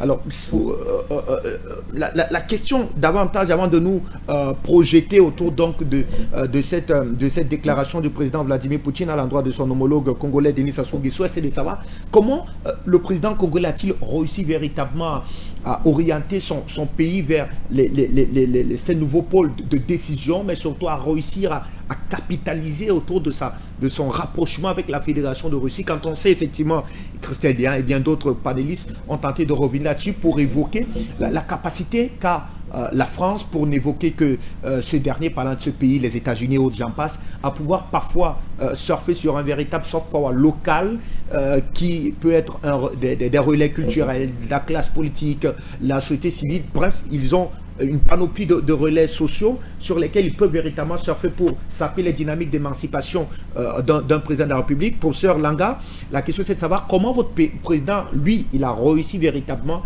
à construire et à consolider l'axe Brazza-Moscou. Merci pour cette question. Vous savez que, comme a su le dire le professeur Niama, le Congo-Brazzaville et la Fédération de la Russie sont deux frères vraiment dans la coopération. Donc c'est une coopération qui date de très longtemps. Aujourd'hui, peu importe, parce que nous avons eu comme colonisateur la France. Mais quand ils sont arrivés, et nous sommes en train de voir ce que ce pays-là est devenu aujourd'hui. Mais aujourd'hui, avec cette liberté, parce que le Congo, c'est un État libre, souverain. Donc, notre président est libre aujourd'hui de tisser des relations avec n'importe quel État qui lui sera favorable. Donc, moi, je pense bien qu'il y a eu déjà une base, donc des jalons qui ont été déjà construits avant et après cette nouvelle réforme des choses. Donc, je pense bien que notre président n'a pas eu tort et n'a pas hésité de consolider ces mêmes relations qu'on avait déjà tissées. Parce qu'en termes aujourd'hui de formation, quand nous voyons le nombre de bourses que la Russie octroie au peuple, à la population ou aux étudiants congolais, c'est vraiment à louer. Et quand nous essayons un peu de voir ce que la France nous donne, c'est insignifiant. Et aujourd'hui, la France ne fait que corser les conditions pour que nos étudiants aillent étudier là-bas. Donc, moi, je pense bien que quand on essaie un peu de revoir ce que nous recevons de la Fédération de la Russie, c'est tellement important que ce que nous recevons de la France. Et je vois mal que notre président ne puisse pas vraiment accepter qu'il ait ces accords avec la Russie. Donc moi, je pense bien que même lui-même, notre président, avait su le dire quand le président Poutine l'avait reçu en Russie, que le Congo a une histoire avec la Russie. Et nous savons très bien que le développement d'un pays va de soi avec quoi? La formation. Mais vous trouvez quelqu'un, un peuple ou bien un pays, frère, qui est capable, qui accepte de vous aider. Mais moi, je pense bien qu'il ne peut pas avoir le recul dans ce sens-là. Donc, raison pour laquelle, vu tout ce que la Russie a eu à opérer ou faire ou octroyer dans notre pays en termes de formation, infrastructure et autres, c'est toutes ces choses-là réunies qui ont fait que notre président puisse continuer à entretenir ses relations avec la Fédération de la Russie. Merci. Préoccupation au moment où le président congolais Denis Sassou Nguesso fait partie en tout cas des rares chefs d'État africains conviés donc à la célébration de ce 80e anniversaire de la fin de la guerre sino-japonaise du côté de la Chine. Il y a d'ailleurs un intervenant tout à l'heure qui s'est offusqué du fait que les États africains ne soient pas conviés, notamment au sommet de l'OCS. Cette fois-là, on a quand même la présence du président Denis Sassou Nguesso, qui n'est pas une présence fortuite. Je rappelle qu'il est invité au même titre que les présidents zimbabwéens Emerson Mnangagwa, mais surtout celui camerounais Paul Biya, qui laisse véritablement croire que dans le jeu de puissance et même de basculement géopolitique, le Congo, quoi qu'on dise, est un véritable, je dirais pas un maillon essentiel, mais est un maillon assez important. Professeur Nyama. Merci. Moi, je crois que, comme on vient de le dire tout à l'heure, le chef de l'État, vous devez le savoir depuis qu'il est arrivé au pouvoir, lors de la première mandature, l'époque, autrement dit sous le monopartisme, de 79 à 91, le chef de l'État a tissé des rapports de relations très sérieuses avec la Fédération de la Russie. Il ne passait pas une année sans pour autant que le gouvernement congolais à l'époque, République populaire du Congo, recevait de temps en temps les autorités de la Russie. C'était pour tisser des relations, la coopération, cette coopération bilatérale est devenue, s'il faut dire, légendaire, comme je dis dans mes propos avant. Donc le chef de l'État, dans son courage de réflexion et de la méditation, a compris que la Russie est un partenaire qui, dit la vérité, est un partenaire auquel l'on peut aujourd'hui traiter, baptiser pour matérialiser les faits. Ce n'est pas le hasard. Parce qu'aujourd'hui, comme a dit tout à l'heure un collègue, que la France, par exemple, est en train de perdre des territoires au niveau de l'Afrique noire. Et c'est suppléé par la Russie, comme on a dit qu'on aurait du vide. Mais ça ne m'étonne pas qu'aujourd'hui en Chine, que le chef de l'État soit reçu par Vladimir Poutine, le président de la Russie, c'est parce que les relations sont tellement profonde, abyssale, à tel point que si vous comptez le nombre de pays qui tissent ces relations, je crois que le Congo est la première république à être, c'est-à-dire la première république permanente dans le cadre des relations bilatérales entre ces deux États. Vous vous également, vous avez écouté sur cette même préoccupation avant de passer à autre chose. Alors, est-ce que dans le fond, cette l'ouverture du pays à d'autres corridors, notamment celui de Moscou, s'est fait de manière facile? Est-ce que le président Denis Sassou Nguesso, en décidant effectivement de s'ouvrir ou alors de réactiver, comme vous l'avez dit, notamment cette coopération avec la Fédération de Russie, était juste pour réveiller en tout cas une histoire latente, une histoire dormante, ou alors il y avait une véritable, elle était adossée sur une véritable vision politique et même géopolitique de sa part? Non, le chef de l'État veut prouver à la face du monde que la Russie n'est pas l'adversaire de la République du Congo. Il veut tout simplement dire que de la colonisation à l'indépendance, de l'indépendance à l'avènement du multipartisme, nous avons vu les relations entre les États africains et la France. Qu'est-ce que ça a donné? Même du point de vue de l'esclavage, aujourd'hui la France, jusqu'aujourd'hui, refuse de demander pardon aux États africains. Parce que vous devez le savoir, que le plus grand génocide qu'a connu l'humanité n'est pas l'extermination juive, mais c'est la traite négrière. Mais aujourd'hui, demander pardon à la France, mais il faut tout un protocole, parce qu'aujourd'hui, rien ne se dit. Mais nous ne refusons pas les relations entre le Congo et la France. Non, nous, on ne peut pas le dire, on ne peut pas quand même arriver jusqu'à ce point. Mais nous sommes libres, selon le chef de l'État, de choisir des partenaires pour l'accroissement et le développement d'une nation ou d'un État. Le chef de l'État a fait comprendre à l'humanité congolaise que la France n'est pas notre ennemi, la Russie aussi n'est pas notre ennemi. Mais ça dépend de la politique, de la ligne éditoriale du gouvernement, avec qui le gouvernement peut traiter, avec qui le gouvernement peut s'associer, pour permettre à son peuple de sortir du mythe de la caverne.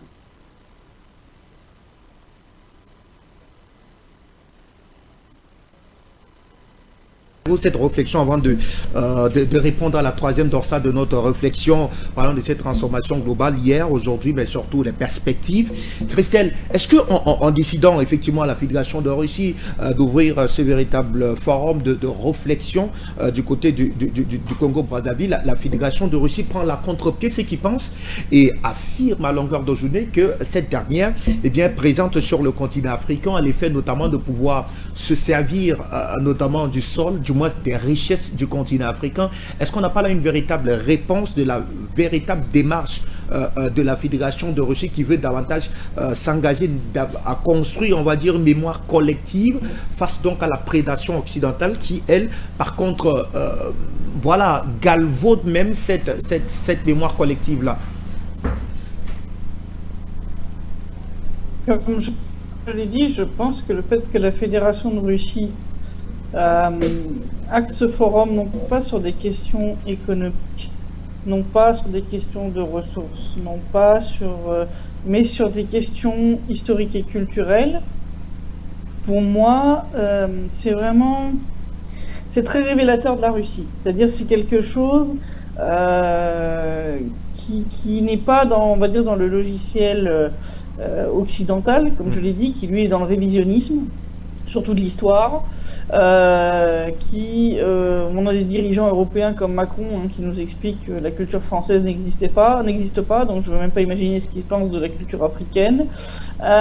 Donc je pense sincèrement que le lancement de ce forum par la Russie est un moyen de construire des ponts extrêmement durables avec l'Afrique, en rappelant que voilà, ces relations, c'est pas juste des relations de vous avez des ressources qui nous intéressent, donc on va travailler avec vous. Non, on a une longue histoire commune, on a des valeurs communes, nous avons un objectif commun, et cet objectif commun il date pas d'hier.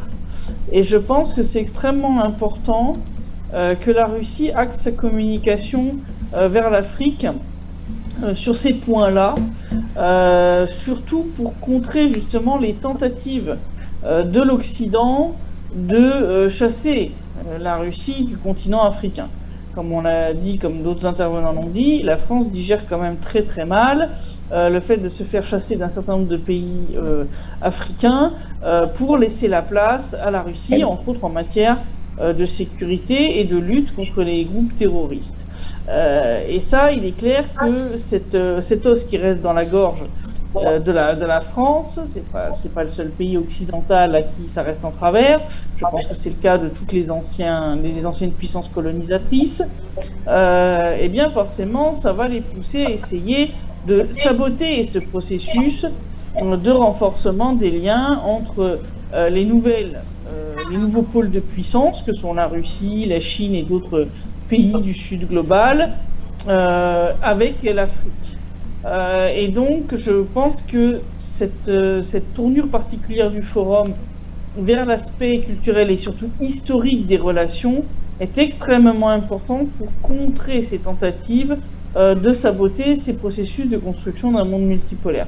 Donc moi, là-dessus, je trouve que c'est quelque chose de très bien. Je pense que la Russie devrait faire de tels forums avec bien d'autres pays africains avec lesquels elle travaille depuis déjà des décennies. Je veux dire, comme on le sait, l'URSS a fait énormément pour aider les pays africains à s'émanciper de leurs colonisateurs, et je pense qu'il est important de développer de tels forums, de telles initiatives qui permettent de voir que ces liens entre la Russie et l'Afrique, c'est pas une relation comme l'Occident a pu avoir avec l'Afrique, seulement prédateur sur les ressources, mais de construction de relations complexes et complètes qui incluent certes un aspect économique, mais aussi des aspects culturels, éducatifs, historiques, etc., qui vont permettre d'avoir des relations qui soient, beaucoup plus stables et beaucoup plus saines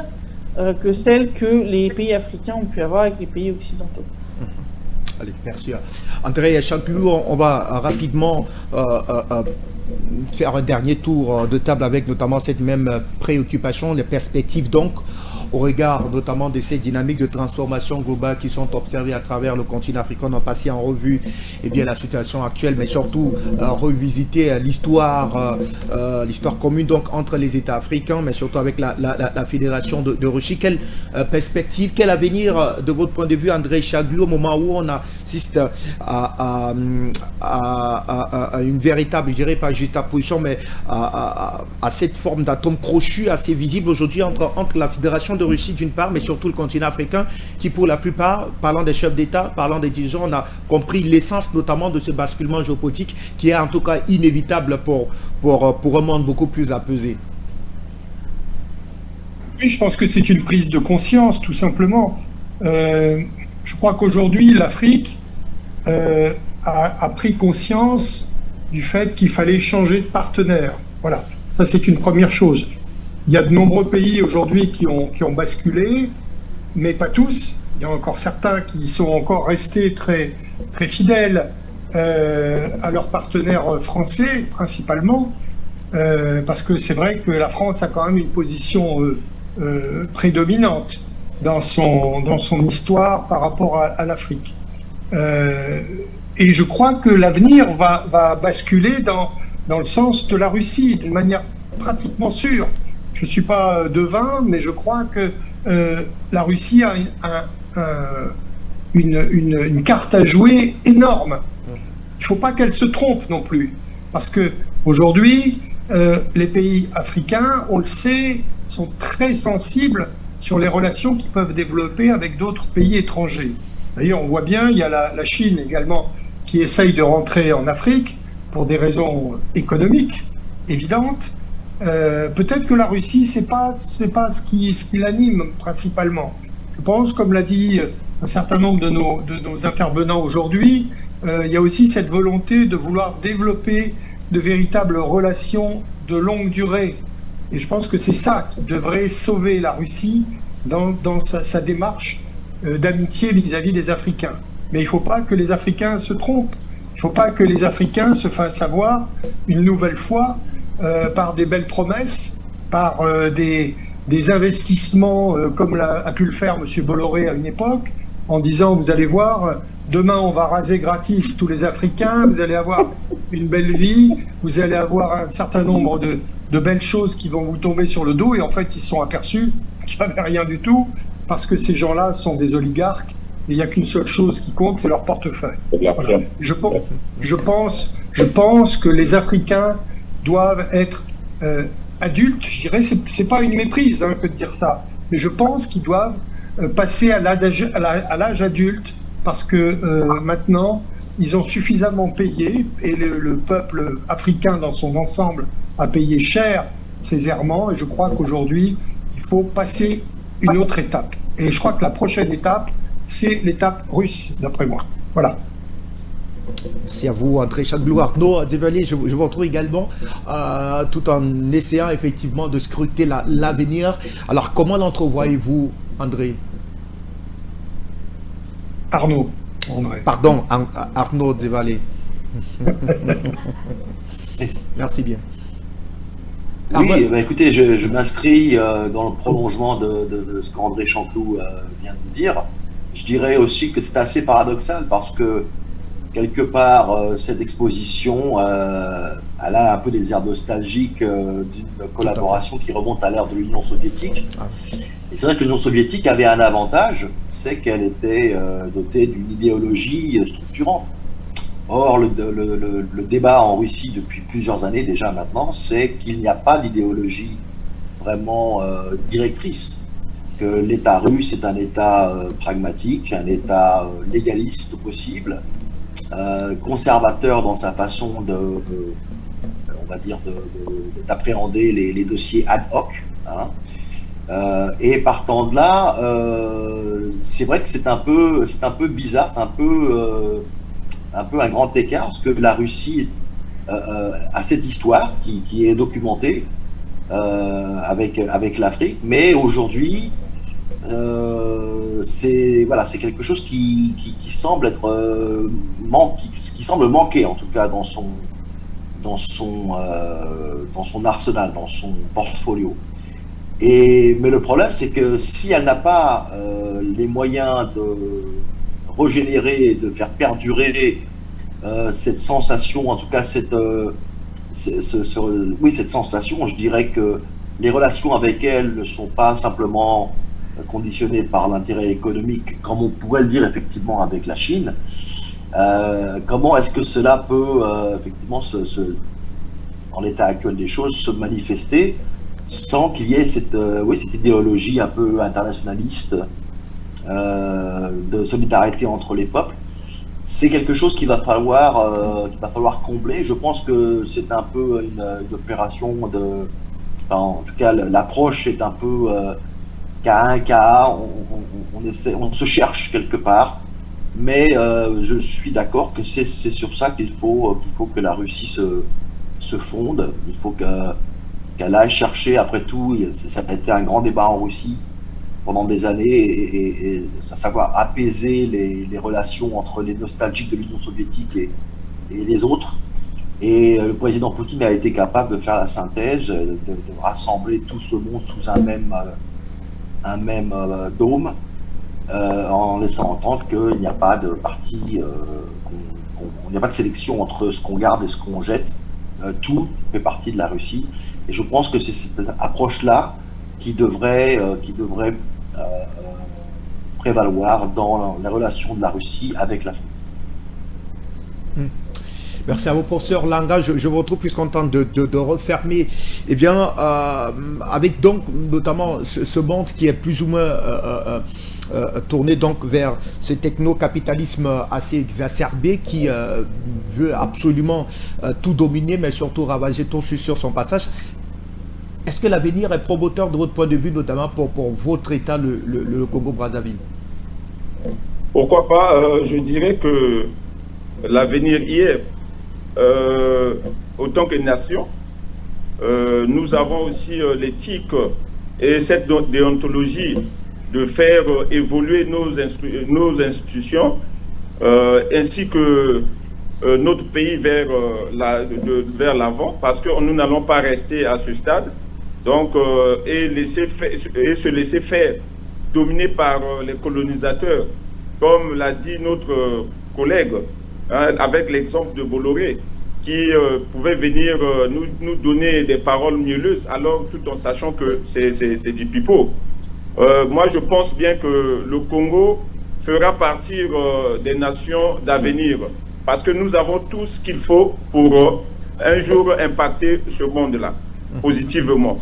Donc, pour ce faire, je dirais plutôt que nos autorités doivent choisir des personnes idéales ou bien des nations, ou une nation idéale qui pourra soit nous accompagner dans le développement. Et ce partenaire, je pense bien que ça sera bel et bien la Russie. Merci beaucoup.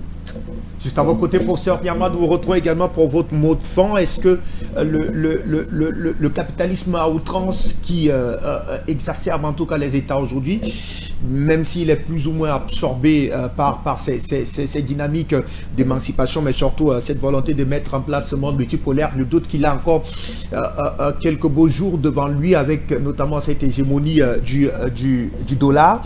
Vous, votre pays, comment entend-il finalement se frayer un chemin au milieu donc finalement de ces grands qui essaient autant fait que se peut de continuer à exister malgré la volonté du Sud global qui veut donc passer à autre chose?